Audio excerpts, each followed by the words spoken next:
Okay, everybody, welcome back to another episode of the Accommodation Show. This week, I'm joined by the amazing, the wonderful David Angotti. Welcome to the show. Hey, Bart. Thanks for having me. It's a real pleasure to have you here. I've been looking forward to this interview because I've been trying to track you down. There's so many people that talk about your story, about your success, about your journey, but having had a pre-call with you, having tried to do this recording before and failed, I've realized that you're a genuinely nice guy. So welcome to the show. Well, thanks for the kind words. We all have forgot to hit record once before. Yeah. So I just so that you know, yesterday we were recording. We get about 10 minutes in, and then I realized that we haven't recorded, and I just don't know how to break the news to David and be like, oh, we have to start again. So we're on the following day, and we're doing this all again. But this is a benefit to you, my beautiful audience, because we're a bit better prepared. Our content's going to be amazing, and you're going to learn an awful lot today because David's got a fantastic journey that he's going to share with us. Tell us a bit about how he got to where he is.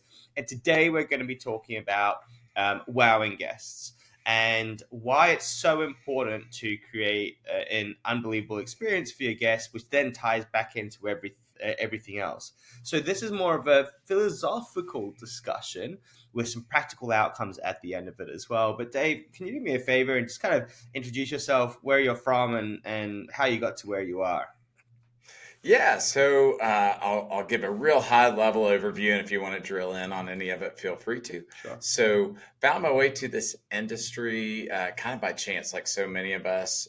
My wife and I had exited an educational technology company that we founded, and we bought some properties out in the Smoky Mountains. We tried out a few property managers out there. And after doing that a few times, we entered the chapter that I refer to as naive optimism, where I'm like, hey, I can do it better than these 400 professional property managers in the Smoky Mountains. And so I go ahead, I start self managing. It turns out it goes pretty well. So then at that point, I launch a property management business. The property management business grows organically very quickly, up to almost 150 properties over a period of just a little over 2 years. And at which point, we were just up to our just over our heads really in tasks, and it just wasn't a good match for the skill set. And so sold off all of those owner contracts over to Steve Milo and V Trips. But along the way, I built this really good book direct brand and some technology, and so we carved that out of the of that acquisition, and we kept that. And so the book direct brand basically became our first OTA, SmokyMountains.com. From there, it grew and was successful. So we're like, let's do it again. And we did it in Florida with FloridaPanhandle.com, and then Hawaii with HawaiianIslands.com. And in the mix here and there, I was developing a purpose-built neighborhood actually out in the Smoky Mountains region, doing some other things out there as well. And fast forward a little bit further, we developed what's called the StaySense Amplify Suite, which basically turns any destination marketing website into a best-in-class OTA, where we handle everything from customer service to supply acquisition, all the integrations, technology, everything. And it's as easy for the site owners installing Google Analytics. So we've created that, and then ultimately get bought by Guesty, joined their C team as chief evangelist. That kind of brings us up to today. I like to say what's unique about the background is I've sat in a lot of seats on both sides of the table, which has taught me empathy for the other side because I've been the other side before with most of the seats. Yeah.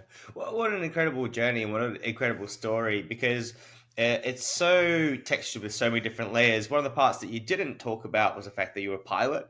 And also that you've got a lot of sporting endeavors and you're quite active and that sort of thing.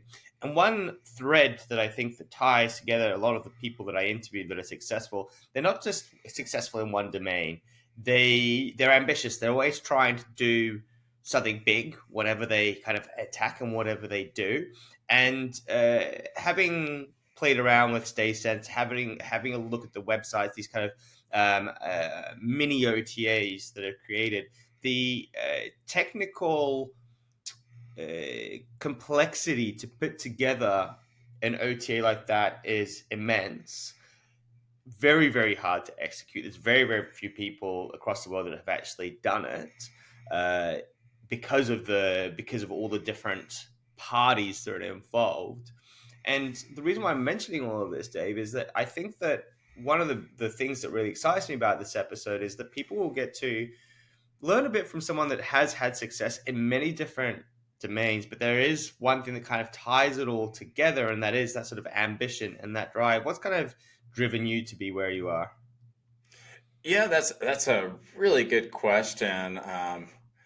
On the business side, it's really just that desire to exceed customer expectations, the desire to positively impact others.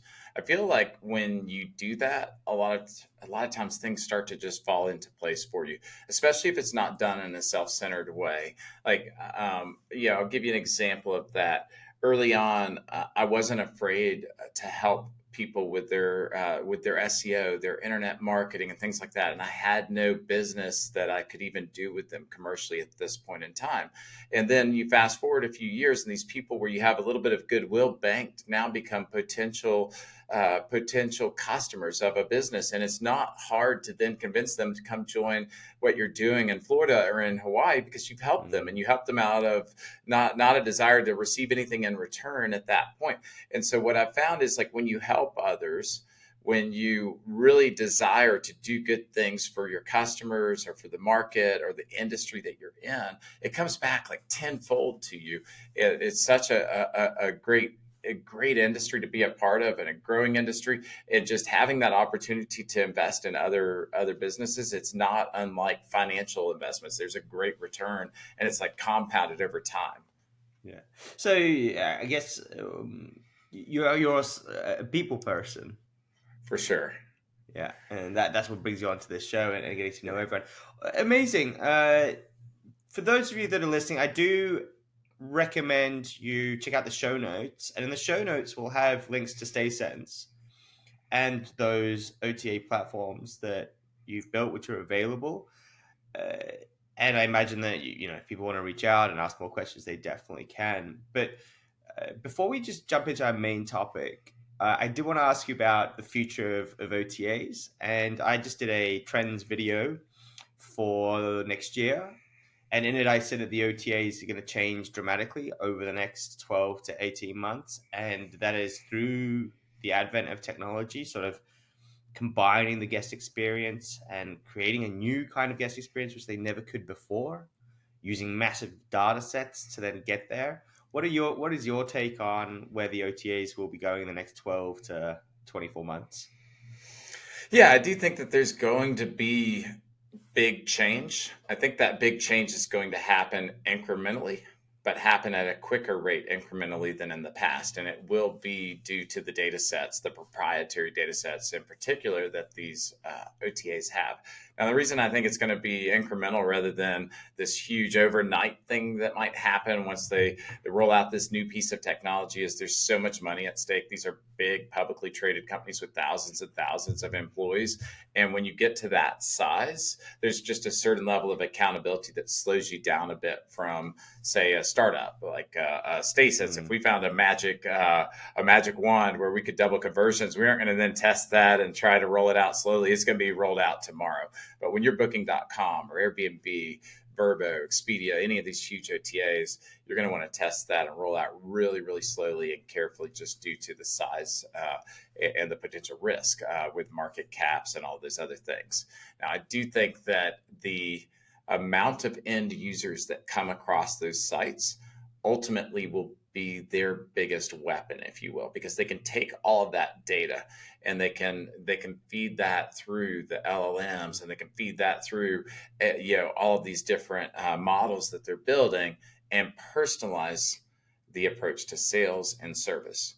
But what's really interesting is if you roll that back, their big advantage is they can do what we can already do, but just do it at scale. And we mm. will always be able to better deliver personalization and customer service with one property, 10 properties, or even 1,000 properties as a property manager or host versus the OTA, really, when it comes right down to it. Yeah, I see.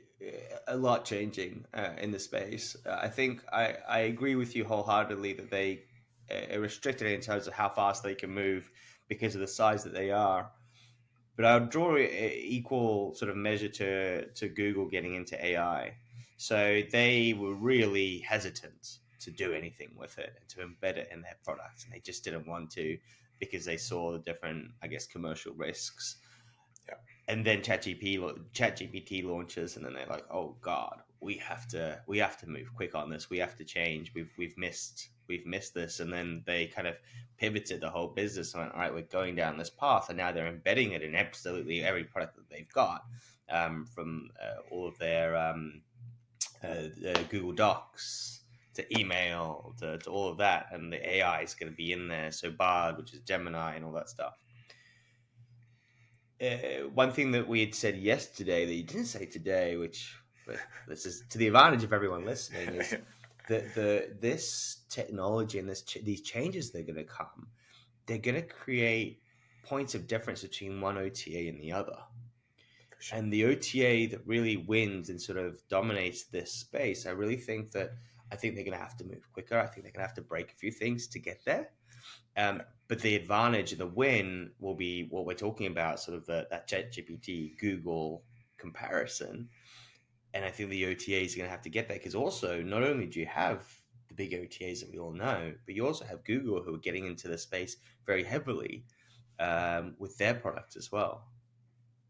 Yeah. So I think, like, to your point, who becomes the Chat GPT, that catalyst for everything else, to the point where people that aren't super familiar with this, with AI, actually equate Chat GPT and AI, that they just consider them the same thing.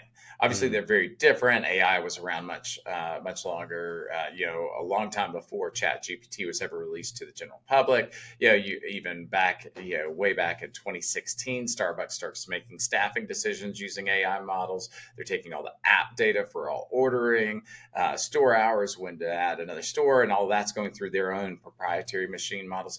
So AI is not new. Machine learning is not new. Chat GPT was new. But who's going to be that Chat GPT player that mm, takes AI and brings it to the next level in vacation rentals becomes the question. Is that an existing player? Is that a new player? Is that even what the marketplace wants? Is another question.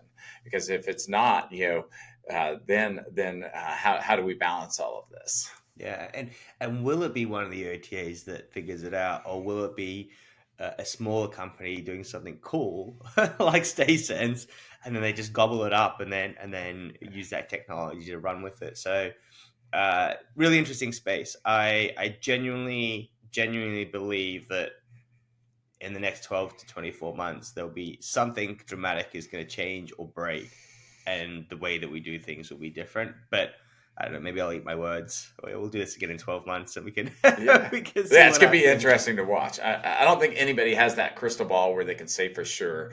I think what we can say for sure is when we look back at the last year, you have stocks like Booking.com. We can look at the stocks, right? And we can look at those performance, and that will Mm, tell us who is doing the really unique stuff at a profitable point. And so Booking.com is the winner when we look back a year right now. They're up almost double versus more like 30 or 40% for the other big players. So that puts more cash on hand. That gives you more firepower. It also does indicate that maybe you're doing things that others haven't figured out yet. mm, And also, if you look at Booking.com in particular, they have one of the largest teams of conversion rate optimization specialists in the world. So they've been using these data sets to their advantage for a while. It makes sense to me that they might be the winner when it comes to the big ones today. I don't think it's going to be a StaySense for the exact reason you said. Of course, we've already been acquired, but if somebody like a StaySense were to come mm, along, figure this out, it's going to be a bidding war to grab them and then embed them. And it gets really hard to say no if you're in the control of that company. mm. Also, another just idea here is the size of your data set and the quality of your data set becomes a differentiator. And so that makes it harder for the startup to win against the behemoth. Yeah, yeah. I completely understand that. Yeah, interesting space to watch for sure. And my mind is just racing through all these different ideas as to where we might go and what might actually happen. But I did want to address that with you because obviously you've got that stay sense background, and obviously Guesty seen value in you and the company as well, which is great. Now, moving on to our topic of today, one of we were having a chat and you were talking about how to build success, I guess, how to approach things, and I think that where we're coming into a new year, a lot of people have got this moment of wanting to stop, wanting to take stock. It's kind of Christmas. All right, let's review what happened in the past year. It's this point in time for everybody that most people will do that, and I think it's a really nice segue for us to have a bit of a chat about, I guess, some of the fundamentals of building your business and building your who you are. I might let you take over a little bit and let me know kind of where you wanted to go with this conversation. Yeah, we can kind of go a lot of ways with this, and I imagine it's going to ebb and flow, and we'll find our way there at some point. Um, when we were talking about this in the pre-show, it came up around this idea of oftentimes we aren't actually any of us doing what we wanted to be doing for a living. If we rewind all the way back to when we were 10 or 12 years old, I was going to be a professional baseball player. I remember that well. That's what, and then the only thing that interrupted that dream was this idea that I'd be an NFL quarterback. And then, of course, I'm not an NFL quarterback or a professional baseball player. Those childhood dreams are long gone. And then went on to do all these other things. But even if you just went back a little over 10 years ago and were like, hey, you're going to be this guy in the vacation rental industry, I would have been like, what?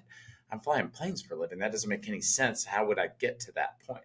But the point being, like, life becomes fluid, and we ebb and flow, and we go these different directions, and then we end up where we are today. And there's this feeling, and I was talking about this at our Christmas party here in Nashville, actually, for almost 100 Guesty team members that flew in. But there's this feeling that what we're doing isn't meaningful because it feels like we're this cog in a bigger machine, and it feels like we're just not that important really when it comes down to it. We're a housekeeper, we're Mm. revenue manager, we're dealing with the city on regulation or all these little things, and it's not being that NFL quarterback like I wanted it to be. It's a different role, and so how do we find meaning?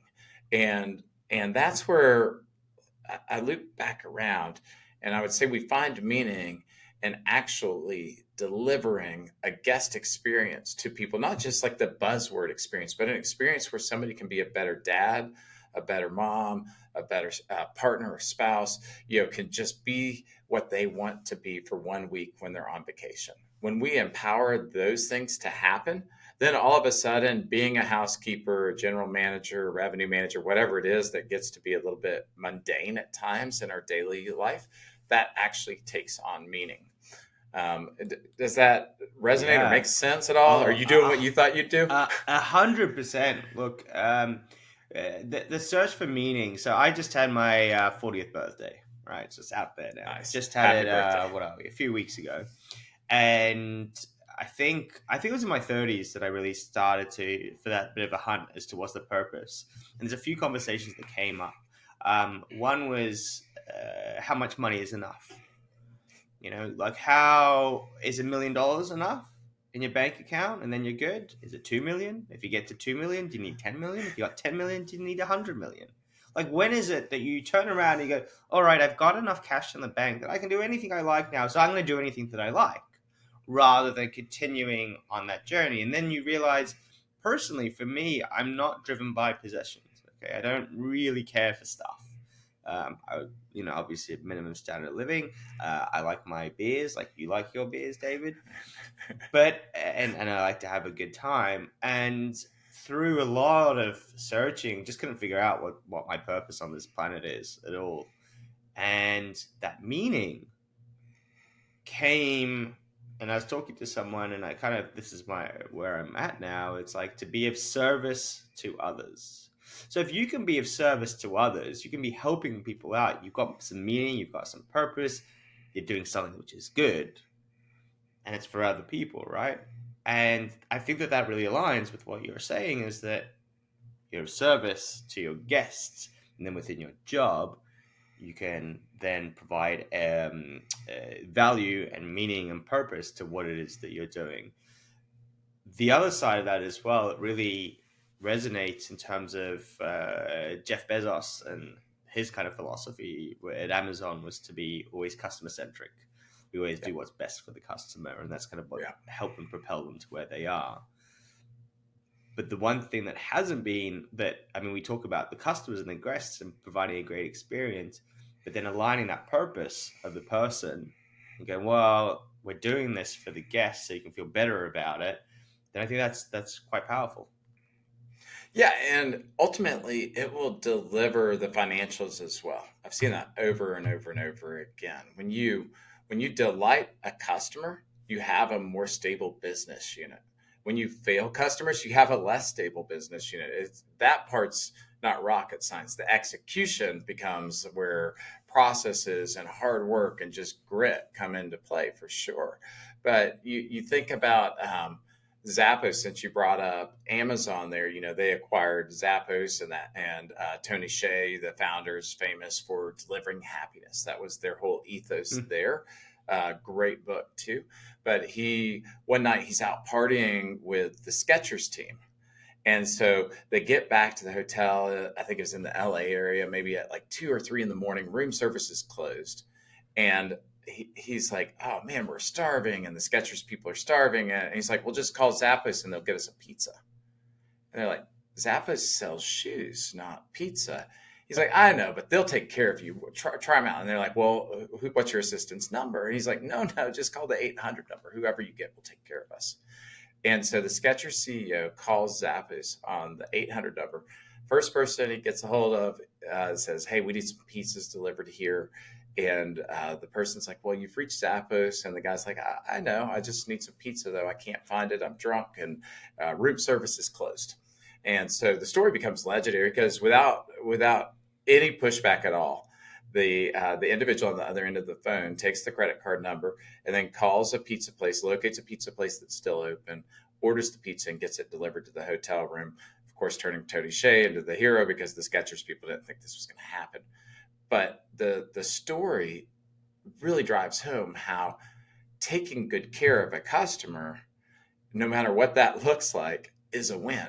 That story is being told now, over a decade later, with Zappos being mentioned on a podcast that has thousands of people listening and viewing it. And why? All because of one customer service, one delighting a customer, one wowing a customer that didn't even seem to make any money for Zappos at that point.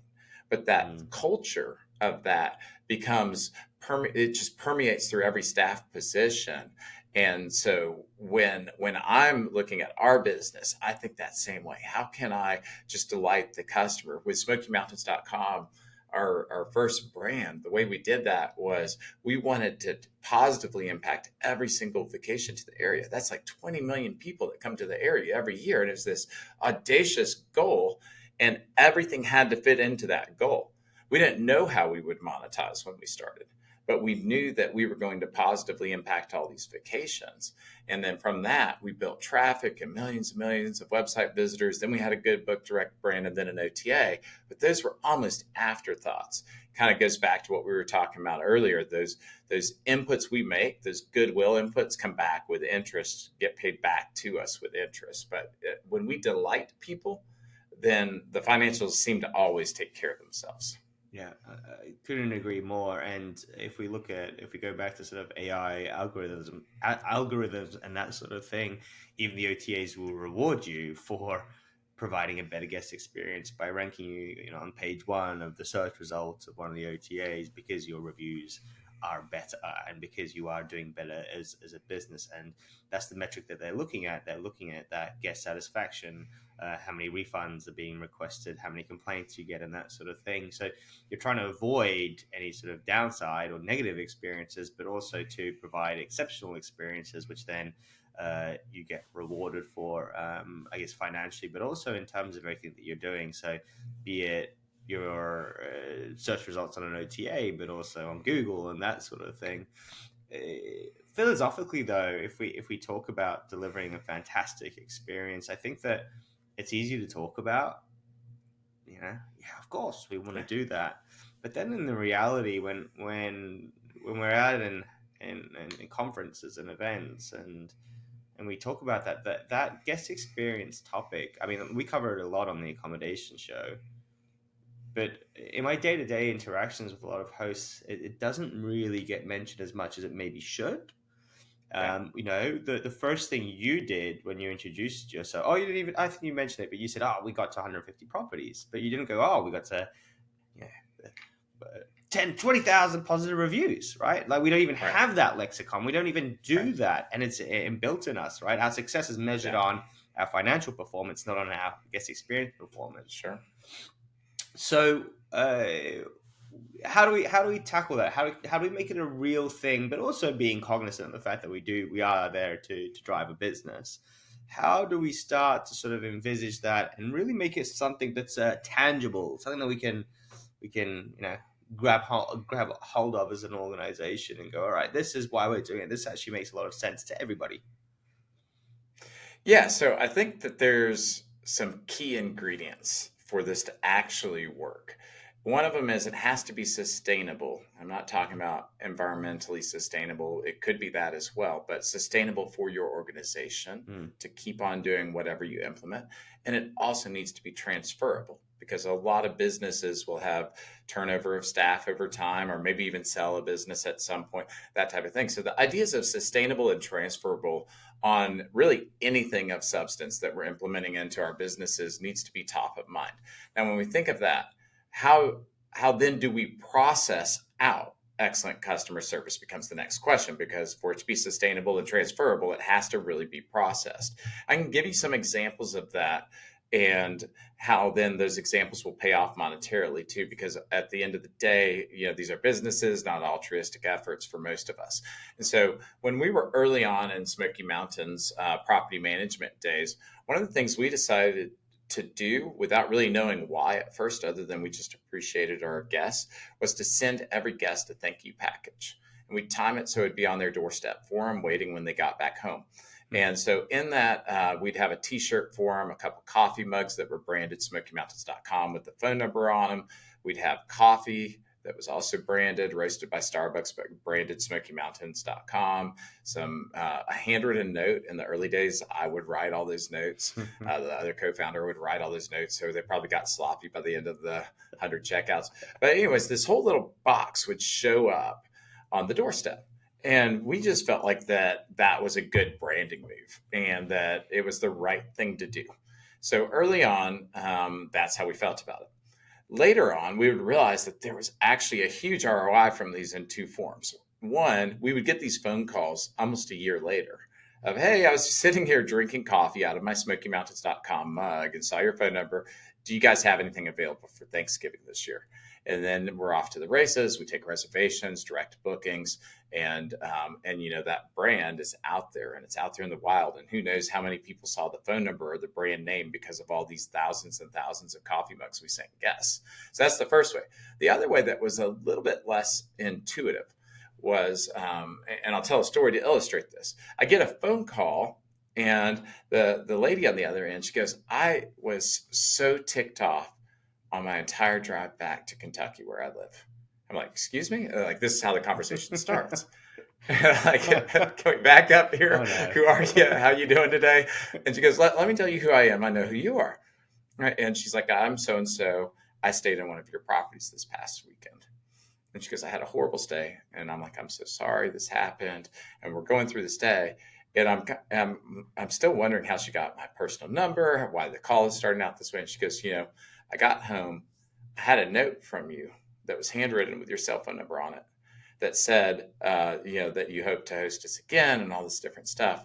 But I thought to myself, after the whole drive home of torching you and the review over and over again, writing it out in my mind as I'm driving home, all the things I'm going to say in my 1-star review, but then I get home and there's this box on the doorstep.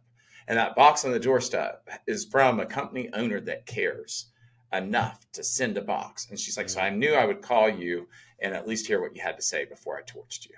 So yeah. we made it right with her. We took good care of her. She ends up becoming a return guest that came 3 more times while we still into the property management brand, and then turned her into an advocate and an evangelist for our company, a satisfied customer, rather than somebody that was out there torching us on the review. She actually left us a 5-star review, even for her bad stay on that first day, all because of this box. So the box, when we started sending these things, didn't make a lot of sense financially. Mm. It made sense in a hurry. Why? Because we did the right thing.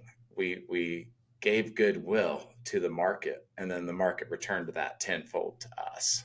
Yeah, that's incredible. I love that story, and it's absolutely true.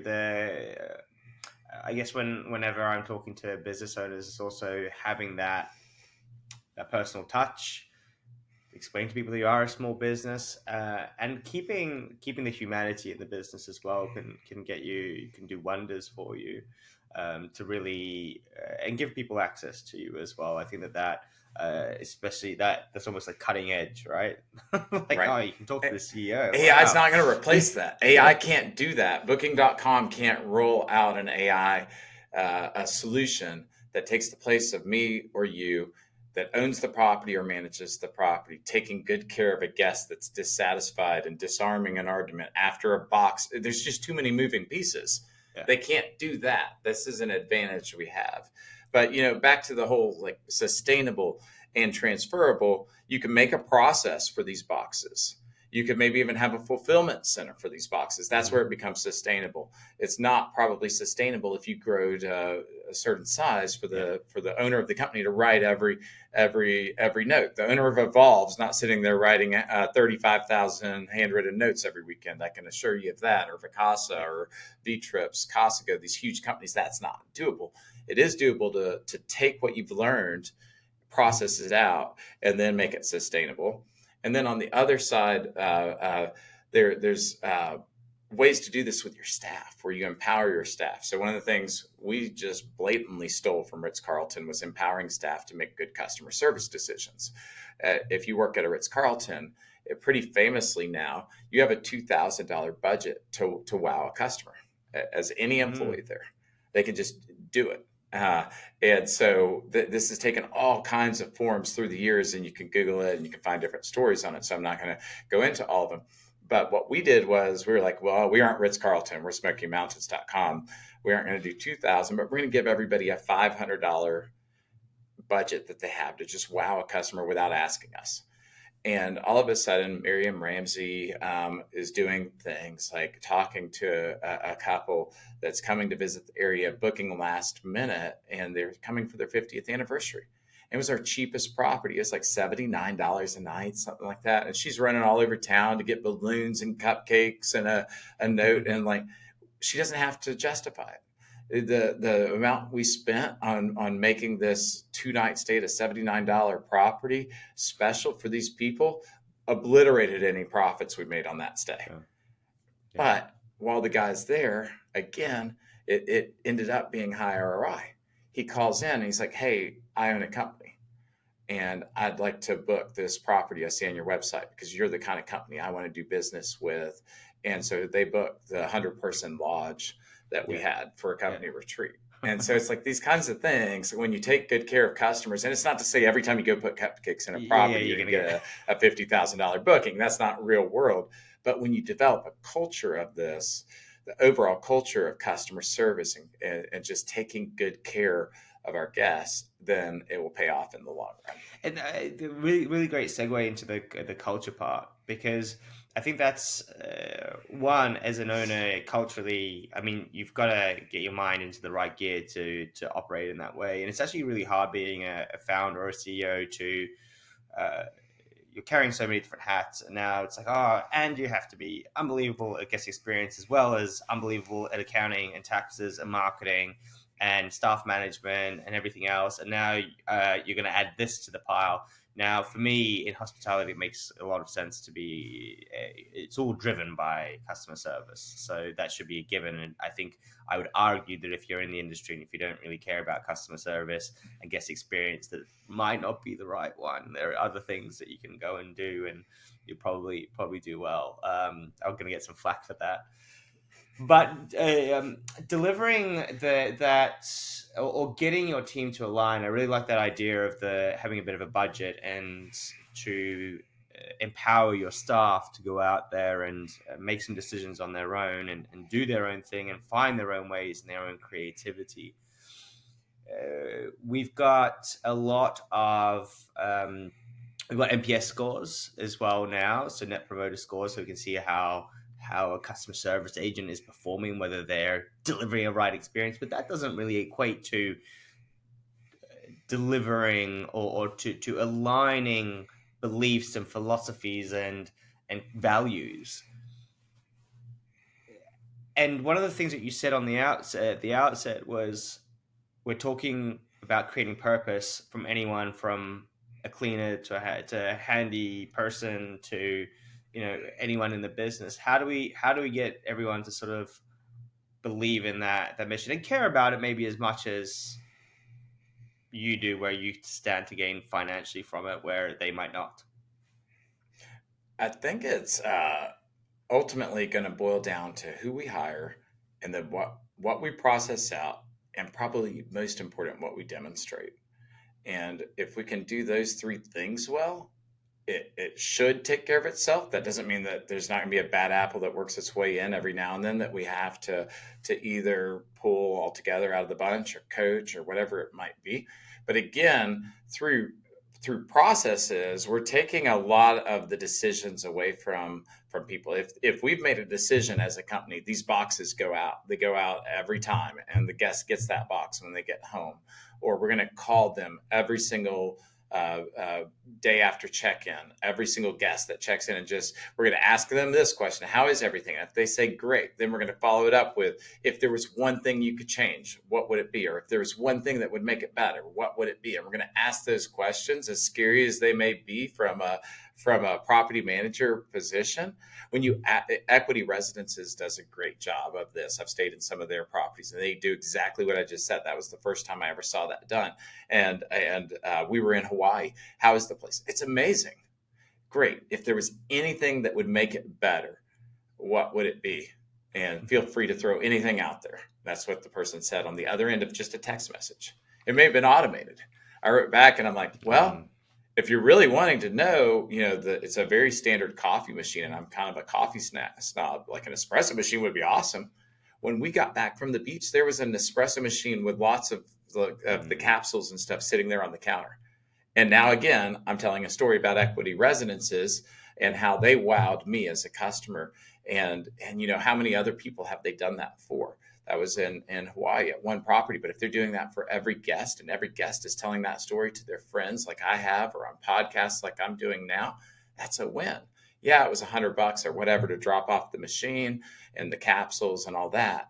But when you look at the price that property was, and the fact that now if I'm going back there, I'm going to book it again, and all of these different things like that, this starts to make sense. But you can process out that question. That's a requirement. When they check in the morning after at 10 a.m., we call them.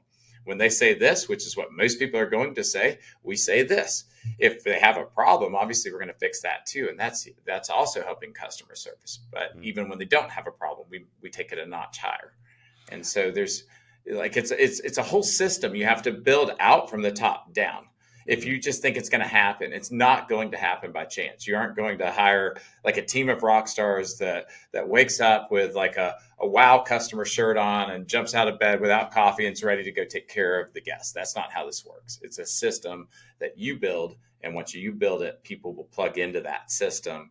And once you plug them in, guests are being cared for well. I absolutely love it. Absolutely love it. I love it so much that I just want to get a pen and paper, start writing notes, because there's a few things I'm like, oh, actually, I should do this and that. I love the idea of asking people what you could do to make their experience better. it's such a risk as a business owner. We don't really want to know, because we don't really want to have to go that extra mile and then find out that we've got to go and get off our bums and go and get the coffee maker and figure it out and that sort of Yeah. thing. But that's the whole being of service to others, right? And that's a Right. great reason philosophically to be in this business, is to like, well, why are we doing what we're doing? Is it just to get the nice car or whatever? It's actually to provide something for someone else, to delight and to wow them. I'm conscious that we're getting towards the end of our episode, David, and I also wanted to make sure that I don't leave any stones unturned that you have in your mind, that you're like, I've got 20 more nuggets that you just haven't asked me about, Bart. Let's get through those. Is there anything else that you feel that in this topic that we haven't covered yet? I mean, I think we're having a good conversation and covering a lot. I didn't come into this with X number of things that I just had to cover with you. Rather, I just wanted to have a conversation with a Yeah, friend, and hopefully, hopefully, people that eavesdrop on the conversation get some value out of it. That's my hope and my desire in doing these kinds of things. And oftentimes, they take a life of their own by the end, and we end up talking about something altogether different than maybe we were planning on, and that's okay too. So. I would just reflect back to you if there's something you want to talk about more. Let's definitely dig in yeah, yeah. and I do that. just I've got one final question, and this will be kind of to wrap us up. For those that are listening to the episode, they kind of know that this is something that they should start doing, but yeah, that's cool, great. And they're listening to this in the car, they're watching us on YouTube, and they're like, oh, yeah, okay, cool. All right. And then get back into the daily grind. This is working on the business type activity. And we talked about the fact that there might be a fair few people reviewing their business, reviewing their lives, and kind of what their purpose and meaning is, and what they achieved last year, and what their New Year's resolutions will be for a week before I give up on them. What he's so facetious. What because of the failure that I've had in the past, but you know what I mean. Anyway, without digressing, what would you recommend? So someone's listening to this and they're like, all right, cool. I want to take some action with some of these learnings I have here. You got someone that's sitting there, they're doing their review. What would you, if you were coaching someone, you said, all right, dude, this is what I suggest you do next. What would those words be? Yeah. So to use a little bit of a sports analogy, let's say there was a big goal, like you wanted to run a marathon, ultra marathon, something like that. The temptation that people have is to fixate on that big goal that's way off in the future and stumble a little bit here and there now, and then give up on the big goal. I ran 3 miles today and I feel worn out, so I'll never get to 26, or those types of things. What I would say the most important thing is picking one or two items that you can be extremely consistent with, that you can go after, that you feel again is sustainable for your organization, transferable, meaning you can transfer it down to your staff, and even if a staff member were to churn, you can transfer it to the replacement. And whatever that is, if it's the phone call thing, for example, just picking up the phone and calling them, that's going to test organizations, because that takes us past what I call the ticket for entry into the conversation of hospitality, which is door code worked. The unit looked about like it did in the photos. It was clean. You're just like, that's now you've started hospitality at that point. And I'm not saying those things are easy. They aren't. I've done them. It sucks actually. And there's a lot of moving parts to just get those couple of things right. And so, but once you get those right, what are you doing next? And it doesn't have to be delivering the cupcakes and a million things and shipping boxes and all these different things. Pick one thing. Maybe it's simple. Maybe it's a handwritten note for everybody that checks out, and maybe you divide that up amongst your team. Maybe it's a phone call the morning after check-in, but one thing to start with, and then watch the difference that starts to make in 6 months if you're consistent. And then we've proved out this concept. Add one more thing and just start to build on it. And that's how you're going to shift a culture. Because if you have a culture that's pretty well set and you try to come in and disrupt it with 16 new things on Mm, January 2nd, you're right. 1 week later, you're going to have failed. you'll fall flat on your face. In the same way that if you try to do weights and cardio and diet and everything, stop drinking, all of these things on Jan 1, you're going to fail like in a week. That's way too much at once. Yeah. But if you were to say, okay, I'm going to be active 3 times a week for 15 minutes, even if that's a walk down the street for lunch, that's an easier goal that you can actually achieve and be consistent with, and then you can build on. And so think of it like that. Set like one or two things you can build up from, rather than trying to knock it all out at once. Yeah. And I think with that as well, one of the things you can definitely do is you can start off as well with those, because you want the ideas, right? So you want that list of all the different things you could potentially do, and every business is going to be different. And you can do some research. I reckon ChatGPT or the AIs will give you 100 different suggestions on things that you could do to improve things.